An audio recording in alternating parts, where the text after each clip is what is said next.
Afra walaloo koo fidee kunoo dhufeen jira warri nan beekne gaa amma na baraati an abbaa walaloo kumaa safaraati qabeenya in qabu jecha garuu qaba walaloodhaan kuulee jecha sinii fira nagaan moon daganne ashama harka fuudhe akkam jirtu fira baga jiraattani jiraadhaa yaa fira dhiiguma keessantu ana keessa jira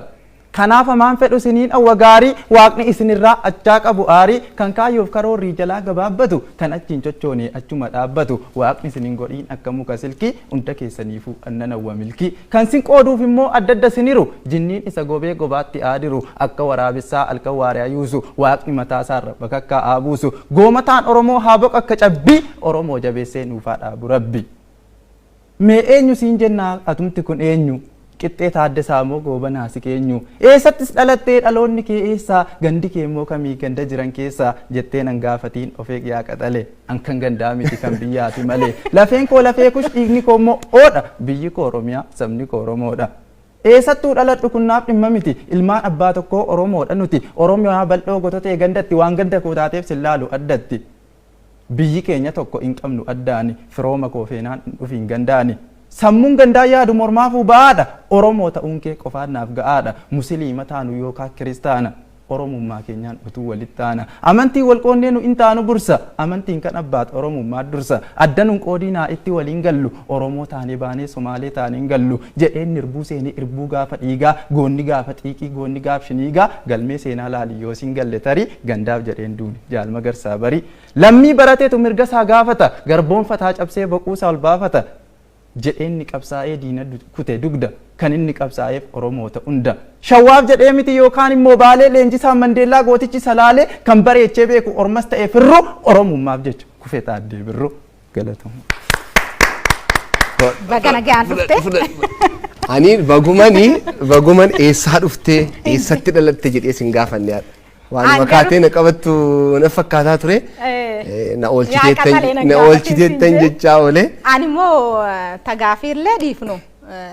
huumaanii hojjetaadha moo barataadha moo tajattu gaa hundaafuu gaafii ta'uu mala waan ta'eef kana kaasuun dirqama huumaa keenya dhugaa jettee barataa yuunivarsiitii Amboo ture waggoota 5 yuunivarsiitii Amboo ture amma garuu achuma yuunivarsiitii Amboo kaampaasii Hacaaluu Hundeessaarraa muummee industiraal injiinaringiidhaa yeroo darben eebbifame ammas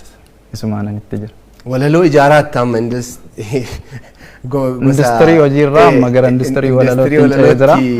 jirta. Kanaaf keessummaa keenya taatee guyyaa dholii sababeeffachuudhaan bagaa istuudiyoo keenyatti nagaan nu dhufte har'a waan dhufneef beeknaa mee guyyaa kana sababeeffachuudhaan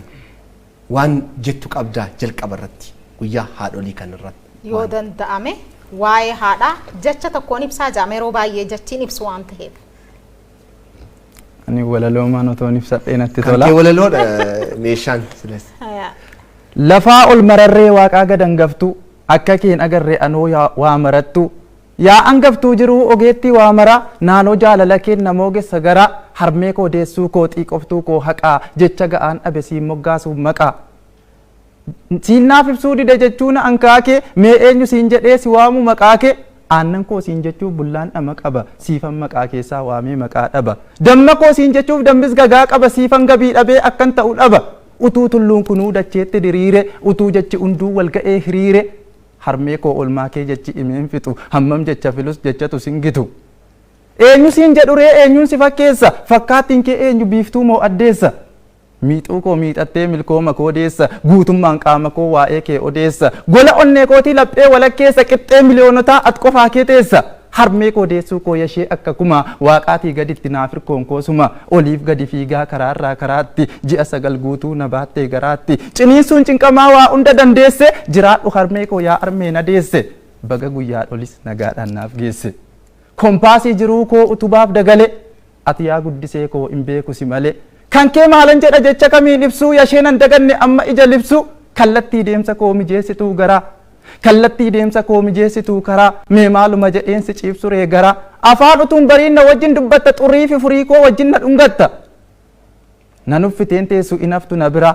obsituu dandeessuu gaaf rakkoof gidira ogummaa jaalalaa haadhummaan na yaalta ofitti na qabdee sagal na ilaalta ijaa nan amantu kuftee cabdaa eegda utuun naaf dhiphattuu ofii kee immoo deegda dukkana irra teessee naaf hawwita ifa guddisa koof eeltee jijjiirrattee bifa. Mar'ummaan marattee mar'ummaan koo jiifta naan aftee raffiftee ofii lafa ciifta afaan kee irraa fuutee anaan afaan keessa naaf barcuma filtee ofii lafa teessa. Gasoo xiiqiin soqxee naaf sassaaqxa karaa dhala koo naan jettee birna goota garaa. Dhibee koof dhiphattee naan jette na xiiqii harmee koo deessee koo giiftii gaafa xiiqii. Situ na taasise naanuu nama kaayyoo gootittii koo harmee naaf jiraadhu aayyoo. Caaltuu waan hundumaa caaltuu warqee meeti har'a qofa miti guyyaan hunduu keeti. Kan na laalaa jirtan haadholiin hundumtuu mana ofii teessanii baga guyyaa dholii nagaadhaan geessanii har'a qofaa miti guyyaa hundumtinuu nuuf guyyaa keessanii. Sin immoo bartee booda tafaa faana booda yaada warri haadhaan wal arrabsuu fakkeessitan aada. Wal kabajuu malee xinnaa guddaaf giti aadaa wal arrabsuu hin qabnu boonuti odduma fiddanitti deebisaa maleessa lakki waan akkasii hin qabnu kaleessa ittiin wal sirreessuuf jecha guute lafa haadha kee jedhanii wal arrabsuun fafa. Ittiin wal sirreessuuf jecha guute lafa haadha kee jedhanii